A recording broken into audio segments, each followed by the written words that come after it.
Honorable Minister, we are very much pleased to have you this morning. And to our viewers, you are with State Minister for ICT and National Guidance, Honorable Godfrey Kabyanga Godfrey. If I've gone wrong somewhere, he will let us know. Sir, you're welcome. Yeah, it's my pleasure to be on this channel, and I'm very happy that you invited me to interact with you. Okay, sir. Simply, could you please take us through the status of campaign in Rwenzori sub-region?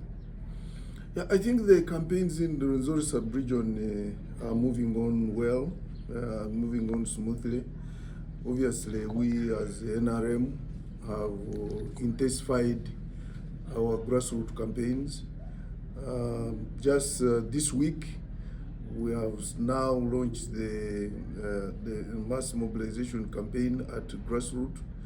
I think our teams are all over the district trying to reach out to the 63 people per village who we are now commissioning to go house to house to look for votes. And our candidate, President Yoweri Museveni, was here on 4th of December, and he pulled crowds in Kasese. Later he went to Bundibujo, Ndoroko on 5th. He also pulled crowds. Yes. And then he came to Fort Portal City, Kabarore, then Kamwenge, then Chegegwa, and Chenjojo. And in all those places, he was really pulling crowds. So in the Rwenzori region, I strongly believe he's going to win with a very big margin, because the support which he has got during Israel is overwhelming, and it cuts across demographic structures. I saw the youth, the women. All of them were really very, very anxious to receive him, and they listened to him. Like in Kasese here, it was a bit hot, but people endured the heat and they listened to him up to the end. So far so good. We have not had the clashes in the Rwenzori region, except probably I think Fort Portal, when the NUP candidate was coming, that's when probably it was stopped. Yeah. But I've since established it was because the presidential convoy was also coming, and I don't think there are really no major issues in the Rwenzori region. All candidates are enjoying their support. And we as leaders of Rwenzori have tried as much as possible to assure each and every candidate enjoys their space. Yeah. Okay, now here comes another question. We have seen gadgets, as you know, these days the .com era has taken over. How do you weigh media, basically social media, in this campaign? Yeah, as a person, a minister in that space, and obviously as a policymaker and a regulator, we are watching keenly to see how the media space is being utilized. I would like to say this campaign is totally different from other campaigns. And as usual, every campaign has its own dynamics. And this campaign has been more of a social media campaign than probably traditional media campaign. Because if you look at the viewers on social media and you compare them with the viewers and listeners of traditional media, like TVs, radio stations, and print media. Yes. I think print media is doing badly because because very few people are even are reading. The culture of reading is not ours here. Exactly. But I have seen now the campaigns are now on social media. TikTok Mainly so far taking over taking over the media campaign segment. And obviously there are some people who have abused social media, but we are following them up and mainly giving misinformation and disinformation, and also abuses. They are abusing people, abusing candidates, and in most cases, some of them who have followed them up as Minister of ICT and National Guidance through our different regulators, UCC and Media Council. And some have been arraigned in court, and some have already been convicted for crimes committed, because we have laws. Computer Misuse Act is one of them, and we are trying as much as possible to ensure, even if you are an influencer, even if you are a user of any of the platforms, WhatsApp, TikTok, Instagram, what you should use it appropriately within the limits of the law, whether you are campaigning for your candidate or you are sending your own messages. But so far, social media, I think, has taken over this campaign. Yes. It's more on social media than probably the traditional media. But the campaign is now a media campaign. It's a media campaign. I don't think even the people who are going for rallies are fewer than the people who are following these campaigns on social media. According to the trend, I see very many people on social media are the youths. And as NRM, basically, let's first shift away from the docket of the ministry, come back to the party. Where does this leave you? Because the biggest number being youths, they are with position, they are taken over. As an NRM cadre, as an NRM person, where does this leave you, being that the youths are on the opposition side, the biggest number, and they are the ones with the gadgets? You know, NRM is a mass party. Mass party. And it cuts across the demographic divide. It's not that all the youth or most of the youth are in opposition. NRM has a youth league with a big number of membership. We might even, NRM has a registration of 20 million supporters, but around 10 million of those might be young people. Because you see, even in youth elections in the parliament, all of them are NRM, which implies we command the biggest number of the youth. But these other opposition parties, for them being young, being new, the membership is young because they are new parties, and nearly the whole bigger percentage of the membership is young. That's why people think that probably they have more young people than NRM. Yeah, because most of the old people are in old parties. They are in NRM, they are in DP, they are in UPC, and some of them, a few in FDC. But you know, NUP is a new party. It is just about 6 years old, and it was formed by young people. So that's why you see most of their membership is young, but not that they command the whole young age of Uganda. NRM still has the biggest number of youth, but because it cuts across, NRM cuts across the demographic divide, it's just a mixture of all ages. So you cannot really specifically say now this party is not with the youth. Not with the youth. NRM has a youth league which is very, very strong, and the youth are really doing a lot for us. And you can see now on social media, they are not beating us. We are there. They are also there. They are there. We are also there. And I think there is a balance. There is a balance. Otherwise, if the opposition was in the social media alone, we would be in trouble. But whatever they post, we are there to answer. If you meet one or two youths who support NRM on streets, it's very hard these people to explain the ideology of the party. Which plans do you have as the party to make sure these people have it in mind or on their fingertips as the ideology? I think we somehow lost. In the past, NRM used to conduct ideological trainings.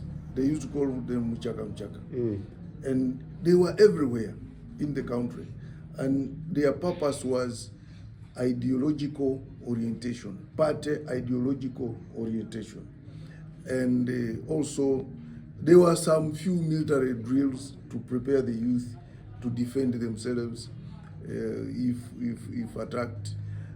But I think we lost that, and that's why some of the youth cannot now understand the NRM ideology very well, because now we went on media talking about the NRM ideology on media, but I think on media is not being well articulated. I strongly believe after these elections, the NRM secretary should sit and see how we can revive the ideological orientation camps, so that people can really understand the NRM ideology in depth. I am in charge of national guidance, and for us, our major concern is national ideology. And every time I go out there to conduct an ideological camp, I just see people very interested, attentive. They ask questions, and you see that they really want to understand what our national ideology is all about. What to love, what it needs to love your country, what it needs to work for your country, what it needs to protect your country by all means, and also what it means to vote for the right candidate. And I strongly believe if NRM can go back to its roots and start those ideological trainings, start muchaka again, people will understand. The youth will understand what we stand for. Talking about protecting your country, voting the right person for your country, here is last one for you, Minister. What is your advice to the public, mainly the youths, because they are energetic? Some they are ready now to go on streets, being commanded by some forces. What is your word as we are heading to the anticipated 10th elections? I think I would like to advise everybody not to make emotional decisions. Let us listen to the candidates. Let's listen to President Museveni, and when he's articulating his issues related to his slogan, or NRM slogan of protecting the gains. Let us listen to him when he's talking to us about where we are coming from as far as peace and security is concerned. And for instance, we here, we who live in Kasese, we really understand the importance of peace and security in this country, because we have had enough. We have had enough, and right now, you just meet all the people saying enough is enough. We must protect the peace that exists jealously and guard it jealously. Let us listen to him when he tells us to go into wealth creation, improve our household income. Yes, there is development. Roads are being built, hospitals are being built, schools are being built, but we should also think about our own household income, our own welfare, to ensure we can really earn something to sustain our families, to sustain ourselves. And he has really emphasized that everybody should have something they are doing, and that's why he has brought in a lot of interventions. NAD, you saw NAD. Yeah. You have seen the Operation Wealth Creation. There was Rural Farmers Scheme, and now Youth Livelihood, Women PDM. Empowerment. Now we have PDM. That 1 million shillings is a magic bullet to some of the rural settings, because there are some homes which had never gotten even 1 million shillings. At once. And those ones who have really invested it well are doing very well. In my village, someone bought 8 turkeys at 800,000, 100,000 per turkey. Bought 7 female and 1 male, and the 200,000 he bought feeds in the beginning. But after 1 year, each turkey had hatched about 10 other turkeys, and I found that he had about 70. Okay. And Easter last year, he sold turkeys worth 4.5 million. Oh. It was a kill. And that's when I realized that 1 million is a magic bullet. So what we need is to take the president's message very, very seriously, mainly on household income, because our biggest problem now is poverty. People don't have really income to depend on. So if the remaining 39% of the population can come out of subsistence living and farming, I think that would be really good. But you should also listen to NRM's promise in energy, increasing the power supply.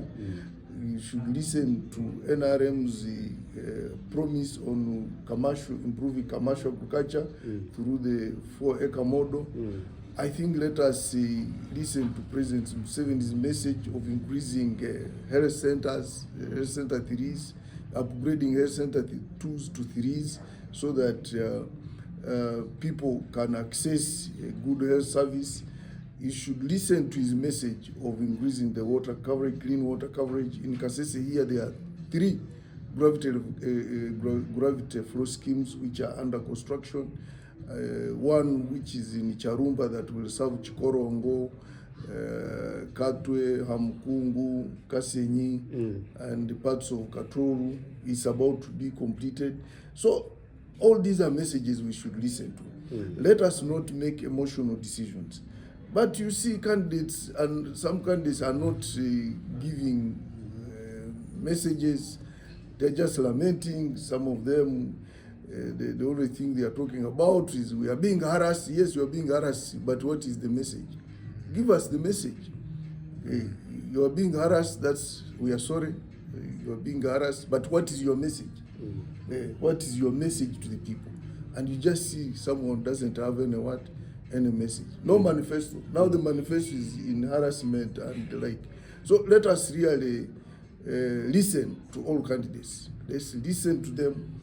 Let us internalize what programs they have for this, for the people, for this country, and then we make correct decisions. But I believe NRM still has the best manifesto so far, and I strongly believe people will make very, very correct decisions, informed decisions, and I appeal to all the people of Rwenzori region that let us vote President Museveni. Is the only man who can maintain the peace. Is the only man who can expand distribution of power, because now we have electricity even in the mountains where there is the grid doesn't reach. We now have standalone solar panels. We have even started the mini solar grids in some of the small towns in the mountains. You know, let us really give him chance to serve us for another 5 years as the Rwenzori region. You've addressed the issue of socio-economic transformation. And then if we are to draw it down to special interest groups, the youth, the women, the people living with disabilities, let us weigh it on them. Are they also benefiting from this? I think since independence, or even since creation of a country called Uganda, it's only during the NRM regime that all those interest groups have been considered. I don't think there is any other government that has ever considered interest groups, because our programs for PWDs, they are even in the parliament, by the way. They are represented even in the parliament. they're represented on local councils, they are represented on every structure of the party of NRM. And we have grants for them. Even under PDM, there is a percentage for PWDs, there is also a percentage of the youth. So PDM is also structured along those interest groups. Women, you have seen how women emancipation, this is the only country where women are everywhere, at every level. Do you know the top 4 or 5 people are women? The vice president is a woman, the speaker is a woman, the prime minister is a woman, 2 deputy prime ministers are women. So you can see how powerful women are in this country, and they also have special programs because the WEP is basically for women. There is now another one called GROW, which is basically for women. And when you come to the youth, they have been offered just to participate at all levels. And there are also programs for the youth. The youth livelihood programs. I've told you there is a percentage under PDM, which is specifically ring-fenced for the youth. So I think special interest groups are really benefiting much more in this regime than any other regime. Right now, the old people, they have increased their allowance, monthly allowance from 25,000 to 30, and now the age has reduced from 80 to 65. You know, now you can access it at 65. All those are privileges which are being given to older people so that they can also enjoy themselves in this country called Uganda. And some PWs are even becoming model farmers, like the other woman. The other woman, Onyakasan, is one of the model farmers. And they are in a lot of business. Some of them are in shoemaking. Some of the in Kampala, they are most of the shoe shiners, the shoemakers are PWDs. In customs, at Rubiria Market, they have given chance to PWDs to transport merchandise, and for them they don't pay dues. Yes, they transport merchandise using their wheelchairs, and they are doing a lot of they are making a lot of money. So this government, when it comes to special interest groups, I don't think there is any regime that has done better than NRM, and I still believe there will never be any regime that will do better than NRM.